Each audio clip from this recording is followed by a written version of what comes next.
You know, King Solomon says there's a time for everything. And Craney and I decided several years back that once a year we're going to have an evening or an afternoon of Thanksgiving. We just celebrated Thanksgiving. We give thanks to God Almighty 3 times a day and maybe more. It's also important to show Hakaras HaTov, gratitude, which is a very, very important principle in the Torah, in Judaism, to say thank you to you, to our friends, our supporters, our Chai Club members. It takes a team. It takes partners.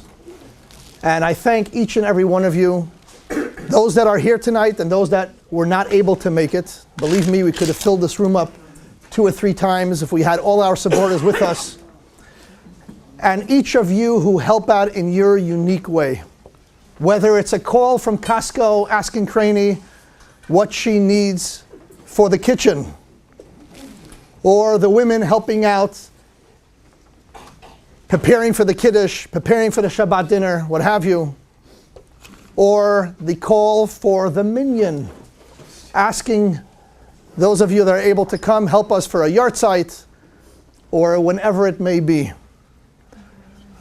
Your partnership is what makes it happen. We could not do it without you. And tonight is a night of Thanksgiving. So on behalf of Craney, I say thank you for your partnership. Thank you for your friendship. Thank you for making Chabad a priority in your life and for really being there for us when we need you. So I'd like to lift our glasses and say a special l'chaim. A l'chaim to the future of Chabad of Laguna, Niguel. A l'chaim to each one of you. May Hashem bless you in your personal lives with happiness, with health, with prosperity, success in all that you do. L'chaim, l'chaim. The next year in our own Chabad house. Amen. We have a very special speaker here tonight. Special crowd deserves a special speaker. And my esteemed senior colleague, he's only 2 years older than me, Rabbi Eliezer. That word senior. That's why I put the 2 years in there. Who is the rabbi of Chabad of Yerba Linda, but really he's kind of the international rabbi. He's traveling all over the place. So as I said before, if Craney enjoyed the book so much, and I thoroughly enjoyed it, I thought to myself, and I enjoy hearing the rabbi talk, and he wrote a wonderful book. Let me share this great pleasure with our dear friends and supporters. Without further ado, please help me welcome Rabbi Eliezer. First thing, it's a pleasure being here in Laguna Niguel tonight. Rabbi Mendy and Craney, they do a fantastic job. What they have accomplished here together with all of you is an ultimate miracle. And it's not the future of Chabad you're concerned with. You are building the future of Judaism in Laguna Niguel, because you are the pace setters, you are the leaders. The whole Jewish world is looking to see what is Chabad doing. And they want to, and here we have a phenomenal couple that have done an outstanding job, and we owe them a yasher koach. And you together as partners, you guys are transforming Judaism, and you're building a future for Jewish life. The fact is, I'm very happy to be with you here tonight in Laguna Niguel, because I feel something very special here. I feel a sense of warmth.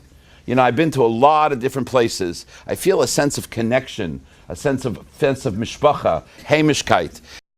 And this goes to the very core of what Chabad stands for and why you are coming to Chabad. What makes somebody a Rebbe? A Rebbe is a person who teaches a Maimer Hasidus, a Hasidic discourse, the deep esoteric teachings of Jewish philosophy. So if he says a Maimer, a discourse, he's accepted upon himself being a Rebbe. And if not, he didn't take the job.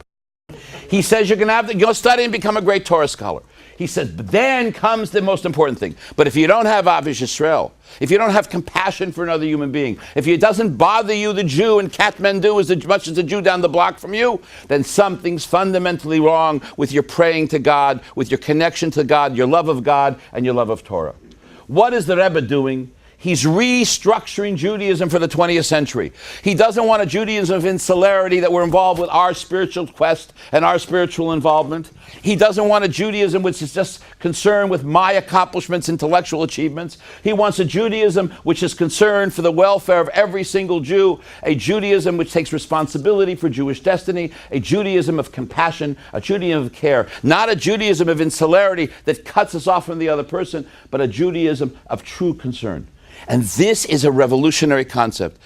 But that kind of sense of responsibility, of care and compassion, that's what he was.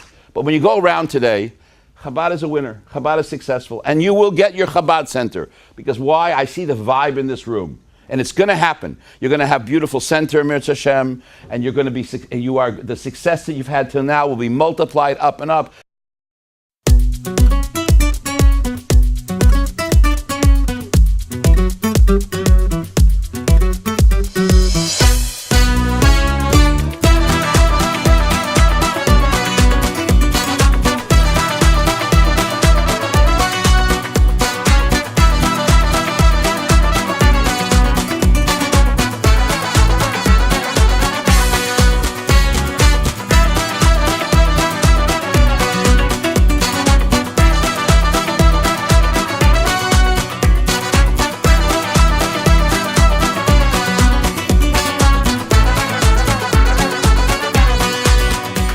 תודה לך, תודה לך, תודה לך כלי הולך איתך ורק איתך לא יכול בלי תודה לך על חושך ויאללה אור הטוב תודה לך, אתה תמיד קרוב תודה לך על שמש בשמיים בכל יום על אהבה המלווה לכל מקום תודה לך על הניסים ויאללה טבע גם מודה אני מלך חי וקיים תודה, תודה לך השם הלב דורש ומבקש על מה